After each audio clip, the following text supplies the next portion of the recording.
প্রতিটি টার্মিনাল কেন্দ্রিক surveillance team আছে এবং সার্ভিলেন্স টিম কিন্তু বিভিন্ন সংস্থার সমন্বয় হয়।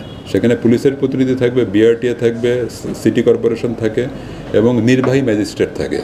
তো আপনার এখানে যদি ভাড়ার যে ভাড়ার চার্ট অনুযায়ী ভাড়া নেওয়া হচ্ছে কিনা, ভাড়া দ্বিগুণ তিনগুণ বাড়ছে কিনা, বা ভাড়া অযাচিতভাবে না হচ্ছে কিনা, সেটার ব্যাপারে কিন্তু সার্ভিলেন্স টিম আছে এবং সেখানে কিন্তু ভ্রাম্যমাণ আদালত থাকে এবং সেই ভ্রাম্যমাণ আদালতকে কিন্তু পুলিশ সাপোর্ট করে থাকে।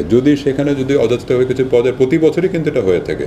হয়তো যেখানে অযাচিতভাবে যেখানে খবর আসে, যেটা রিপোর্টিং হয়, যেটা রিপোর্টেড হয়, সেখানে কিন্তু কর্তৃপক্ষ কর্তৃক ব্যবস্থা নেওয়া হয়। এবারও যদি কোনো এরকম কোনো ঘটনা ঘটে, যদি অতিরিক্ত ভাড়ার বিষয়টি আসে, যদি ভাড়া ব্যাপারে কোনো রকম যদি কোনো ব্যত্যয় ঘটে, তাহলে আমার ধারণা যে সার্ভিলেন্স টিম যারা আছে তারা প্রয়োজনীয় দিক নির্দেশনা যেভাবে দেওয়া হচ্ছে সেভাবে প্রয়োজনীয় কার্যকর ব্যবস্থা গ্রহণ করবে।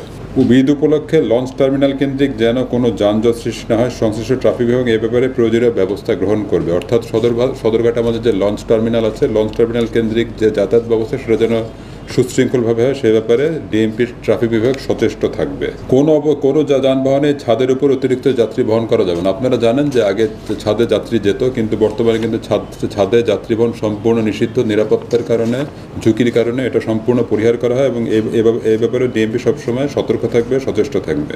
টার্মিনাল ভিত্তিক কাউন্টারগুলোতে ভাড়ার চার্ট প্রদর্শন করা আছে এবং এটা সবসময় প্রদর্শন করতে হবে। মোটরসাইকেল চালক এবং আরোহী যারা ঢাকা মহানগরী ছেড়ে দূর দূরান্তে যাবে, বাংলাদেশের বিভিন্ন প্রত্যন্ত অঞ্চলে গমন করবেন ঈদ উপলক্ষে, তারা যেন সর্বদা হেলমেট পরিধান করে এবং গতিসীমা মেনে চলে, সেই বিষয়টি ট্রাফিক বিভাগ নিশ্চিত করবে। অন্তত ডিএমপির ভিতরে যখন তারা চলাচল করবে এবং তারা যখন ডিএমপি থেকে বের হবেন, তখন কিন্তু যেন তাদের গতিটা নিয়ন্ত্রিত থাকে এবং তারা হেলমেট পরিধান করেছে। এই বিষয়টা ডিএমপি আগেও দেখেছে এবং এখনও এটি দেখবে। অনেক সময় টার্মিনাল বা আশেপাশের ফাঁকা জায়গায় যে খালি ট্রাক বা পিক আপে অনেক সময় মালামাল বা যাত্রী আনলোড করার পরে খালি ট্রাক বা পিক আপগুলো যত্রতত্র দাঁড়িয়ে যায়, যাত্রী ওঠানামা করে এবং দূরপাল্লার উদ্দেশ্যে ছেড়ে যাওয়ার প্রয়াস চালায়। ডিএমপি ট্রাফিক বিভাগ এই বিষয়ে অতীতেও সোচ্চার ছিল এবং বর্তমানে যেন এই ঘটনা না ঘটে সেই বিষয়ে সর্বক্ষণ নজরদারি রাখবে।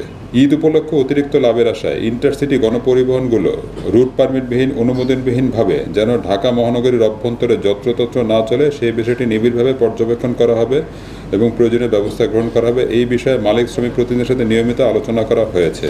কিন্তু তারপর আপনারা জানেন যে অনেক সময় বিভিন্ন সময় ইন্টারসিটির বিভিন্ন বাস অনুমোদিতভাবে শেষ মুহূর্তে যখন বাসের ক্রাইসিস হয়, অনেক সময় দূরপাল্লার রুটে যখন বাস আসতে পারে না, শিডিউল বিপর্যয় হয়, তখন দেখা যায় অনুমোদিতভাবে অনেক বাস চলে আসে। আমাদের ট্রাফিক ডিভিশনগুলো আছে, তাদেরকে বলা আছে যে তারা দরকার এটা নোট করবে, নাম্বারগুলো রেকর্ড করবে এবং পরবর্তীতে তাদের বিরুদ্ধে আমরা প্রয়োজনীয় ব্যবস্থা গ্রহণ করব।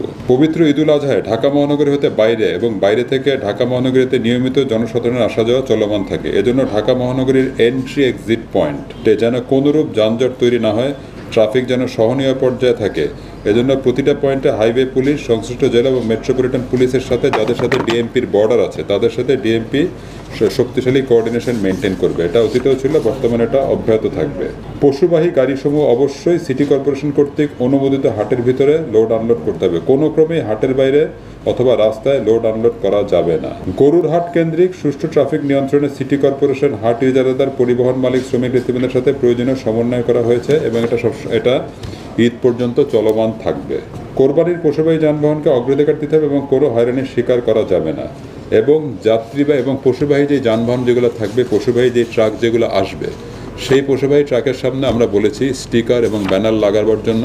দেশের প্রত্যন্ত অঞ্চল থেকে বিভিন্ন হাটে পশুবাহী গরুর গাড়িগুলো আসবে। যেই গরুর গাড়ির সামনে যেই স্টিকার লাগানো থাকবে, যেই হাটের নাম লেখা থাকবে, যেই হাটের বিবরণী থাকবে, সেই গরুর গাড়িকে আমরা সেই হাটেই ডাইরেক্ট করব। কোনো অবস্থাতেই মাঝপথে বা অযাচিতভাবে কেউ গরুর গাড়িকে থামাবে না এবং যদি এই ব্যাপারে যদি কেউ আইনের ব্যর্থ হয়, তাহলে আমরা তাদের বিরুদ্ধে প্রয়োজনীয় ব্যবস্থা গ্রহণ করব। বাস টার্মিনাল এবং গরুরহাট কেন্দ্রিক আমাদের নজরদারি অতীতে ছিল এবং ঈদের সময় আরও কড়াভাবে থাকবে। এবং আপনারা দেখেছেন যে গাবতলী গরুরহাট এবং Gabtoli bus terminal, Mohakhali bus terminal এবং সায়দাবাদ বাস টার্মিনাল আমাদের ওয়াচ টাওয়ার স্থাপন করা হয়েছে। ঈদুল আজহার 7 দিন পূর্ব থেকে গরুরহাট কেন্দ্রিক সর্বক্ষণিক ফোর্স মোতায়েন করা হয়েছে এবং প্রয়োজনে ওয়াচ টাওয়ার যেটা স্থাপন করা হয়েছে সেখান থেকে সার্বক্ষণিকভাবে আমরা মনিটরিং করব।